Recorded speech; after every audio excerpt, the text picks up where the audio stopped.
ડભોઈના વડવાણા ગામની કેનાલો જર્જરિત હાલતમાં, કરોડોની ગ્રાન્ટ છતાં ખેડૂતો મુશ્કેલીમાં। ડભોઈ તાલુકાના ઐતિહાસિક અને કૃષિ ક્ષેત્રે અત્યંત મહત્વપૂર્ણ એવા વઢવાણા ગામનું તળાવ હાલ વહીવટી અવ્યવસ્થા અને બેદરકારીનો ભોગ બની રહ્યું છે। આ વિશાળ તળાવ, જેનું નિર્માણ 100 વર્ષ પહેલા ગાયકવાડી શાસન દરમિયાન કરવામાં આવ્યું હતું, તે તેની ભવ્યતા અને દૂરંદેશી માટે જાણીતું છે। આ તળાવ આશરે 16 કિલોમીટરના વિસ્તારમાં ફેલાયેલું છે અને પરંપરાગત રીતે 32 ગામોના હજારો ખેડૂતો માટે સિંચાઈના પાણીનો મુખ્ય સ્ત્રોત રહ્યું છે। ગાયકવાડી શાસનની એન્જિનિયરિંગ કલાના ઉત્તમ ઉદાહરણરૂપ તળાવના આગળ અને પાછળના ભાગે 4 મુખ્ય કેનાલો બનાવવામાં આવી હતી, જે ખેતરો સુધી પાણી પહોંચાડવાનું કાર્ય કરતી હતી। જો કે છેલ્લા ઘણા સમયથી આ કેનાલોની સ્થિતિ અત્યંત જર્જરિત બની ગઈ છે। ઘણી જગ્યાએ કેનાલોની દિવાલો તૂટી ગઈ છે, જેના કારણે પાણીનો મોટા પાયે બગાડ થઈ રહ્યો છે। કેનાલોના અંદરના ભાગમાં ગંદો કચરો અને ગાઢ જંગલી વેલા ઉગી નીકળ્યા છે, જેણે પાણીના પ્રવાહને સંપૂર્ણપણે અવરોધી દીધો છે। તળાવનું પાણી બંધ હોવા છતાં કેનાલોમાં હાલ પણ આશરે 3 ફૂટ જેટલું પાણી ભરાયેલું રહે છે। જર્જરિત હોવાને કારણે આ પાણી ખેતરોમાં લીકેજ થઈ રહ્યું છે, જેના કારણે ખેડૂતોને તેમના પાકમાં મોટું નુકસાન થઈ રહ્યું છે।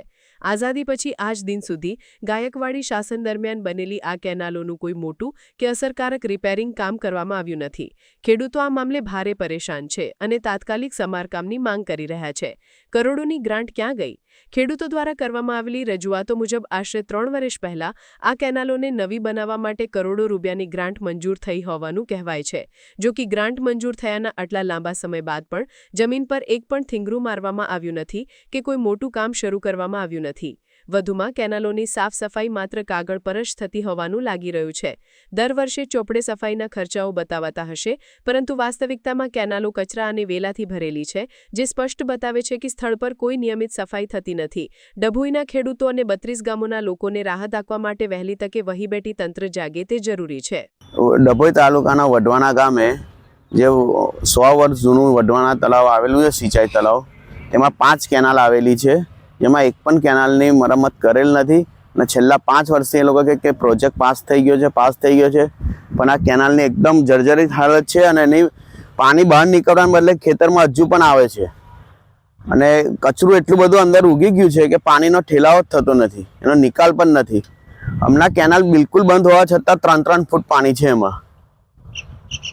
આ પ્રોજેક્ટ કઈ મંજૂર થયો તો કેટલા વર્ષ થયા? એ મંજૂર થયા 4 થી 5 વર્ષથી આ અધિકારી કે છે અને અમે જે જૂના અધિકારી ત્યાં બધા રિટાયર થઈ ગયા છે અને નવા અધિકારી કોઈ મૂક્યા નથી। જે જૂના હમણાં રિટાયર થયેલા માણસો અહીંયા આગળ 200-300 રૂપિયા રોજે એ લોકો રાખે છે। તો સાફ સફાઈ પણ નહીં થઈ? સાફ સફાઈના નામે ખાલી ટેન્ડર પાસ કરે છે, કશું કરતા નહીં આ લોકો, અને કેનાલ બધી જ તૂટી ગયેલી છે। સમાચારની અવનવી અપડેટ જોતા રહો નિખરતા ગુજરાત ન્યૂઝ સાથે। નિખરતા ગુજરાત ન્યૂઝને લાઇક, શેર, સબસ્ક્રાઇબ કરો અને બેલ આઇકન દબાવીને સમાચારની ઝડપી માહિતી મેળવો।